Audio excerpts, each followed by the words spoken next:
السلام عليكم ورحمة الله وبركاته. حلقة جديدة بعمر كورة عالمية، أخبارنا العالمية والمحلية. ولا كلام يعلو فوق الكلام عن الأهلي، لا صوت يعلو فوق صوت الأهلي. توابع زلزال كازابلانكا، توابع زلزال البطولة ال11 للأهلي. أنا بسميها زلزال لأنها زلزال، بطولة تتاخد من قلب كازابلانكا، بطولة تحسب، بطولة غالية، بطولة تتاخد من أمام أعين لقجع، أمام الحكام، أمام 50,000 متفرج، أمام اللي بيحصل ده كله، تبقى بطولة غالية. العالم كله بيتغنى بالأهلي، كل العالم بيتغنى بالأهلي. يعني من ضمن التويتة لمجموعة من الفرق، مثلا السيتي، مانشستر سيتي بعت تهنئة للأهلي وقال له مبروك النادي الأهلي، مبروك بطل أفريقيا، نلقاكم في السعودية. كمان اتحاد جدة قال له مبروك نادي الأهلي، مبروك أفريقيا، نلقاكم في كأس العالم للأندية. طبعا انتوا عارفين كأس العالم للأندية يقام في السعودية شهر 12. كمان أستون فيلا، تخيل أستون فيلا قال إيه؟ قال تعبنا من تهنئة هذا الفريق، مبروك بطل أفريقيا. ده الكبر يعني باللفظ، تعبنا من المباركة لهذا الفريق. طبعا وحدث ولا حرج، الاعلاميين واللي زي بس واحد زي طارق دياب قال لك ايه؟ الاهلي ريال مدريد افريقيا. الاهلي بطولاته هي اللي بتتكلم، بطولاته هي بتتكلم. 23 بطوله قاريه، خلاص قرب على ريال مدريد. يعني رابع بطوله او رابع نهائي على التوالي، خد منهم 3 رابع نهائي على التوالي، 2020 2021 2022 2023. ورابع مره يصعد كاس العالم للانديه على التوالي.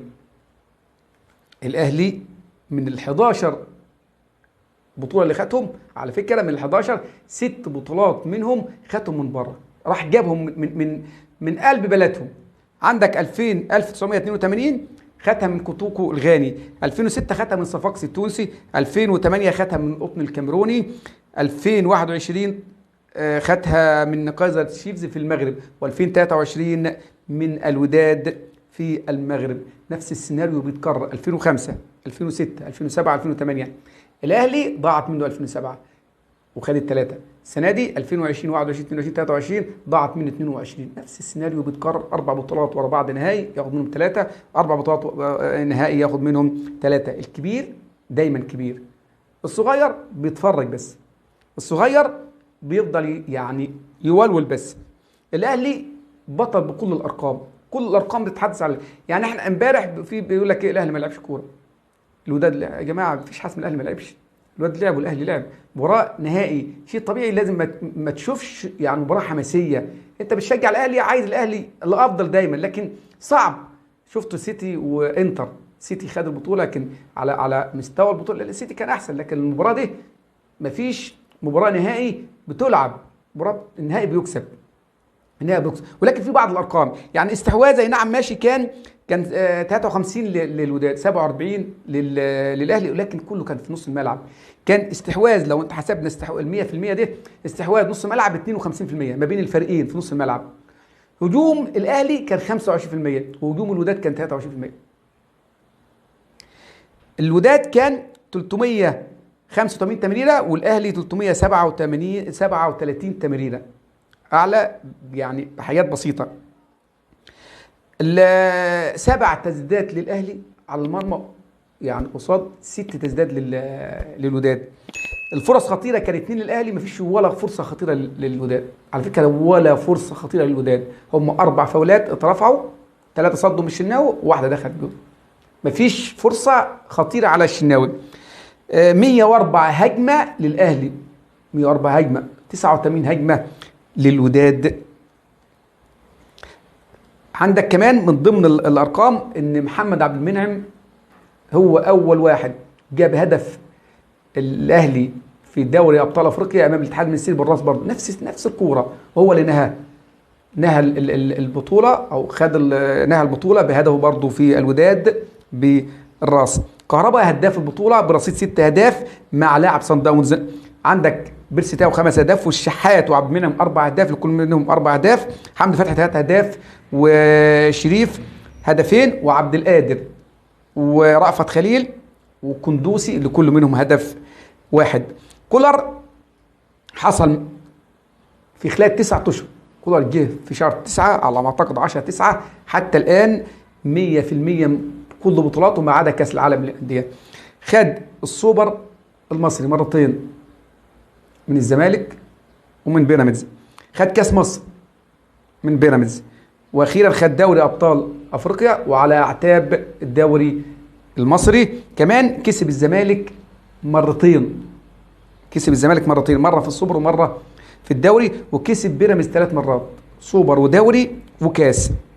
اخر 16 مباراه لكولر 14 فوز متتالي وتعادل تعادلين، مفيش ولا هزيمه. احرز سجل 32 هدف ودخل مرماه 3 اهداف بس، منهم هدفين في الوداد من الوداد، وهدف اللي هو من بيراميدز في السوبر المصري. تخيل ان كولر السنه دي في البطوله دي 10 كام لاعب؟ 29 لاعب اهلاوي شاركوا في البطوله دي، 29 لاعب، يعني 15 ورا لاعب، 29 لاعب شاركوا في البطوله في هذه النسخه التاريخيه. كمان يعني عندك لو شفت ارقام الاهلي ومبادئ الاهلي، يعني ارقام من الفوز امبارح ارقام كبيره. حسام غالي كان على منصه التتويج، وحسام غالي كان هو رئيس بعثه النادي الاهلي في وجود الخطيب، اللي هو مين الخطيب؟ رئيس النادي الاهلي. دي مبادئ وقيم، ما فيش حد بياخد اللقطه في الاهلي، ما فيش حد بياخد اللقطه. الميداليه اللي خدها الشناوي واعطاها لشوبير، كل ده يعني بكاء معلول، بكاء هني، كل ده يبين ان البطوله غاليه والفوز غالي.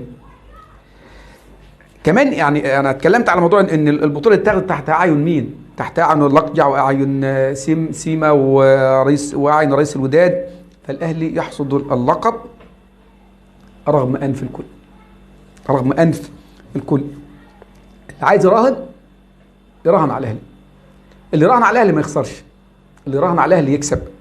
اي 11 راجل في الملعب، كمان يعني حصل 5 تغيير تاني كمان كانوا رجاله في الملعب. ملحمه تاريخيه حصلت امبارح كان بطلها النادي الاهلي بالاصرار والعزيمه والاراده.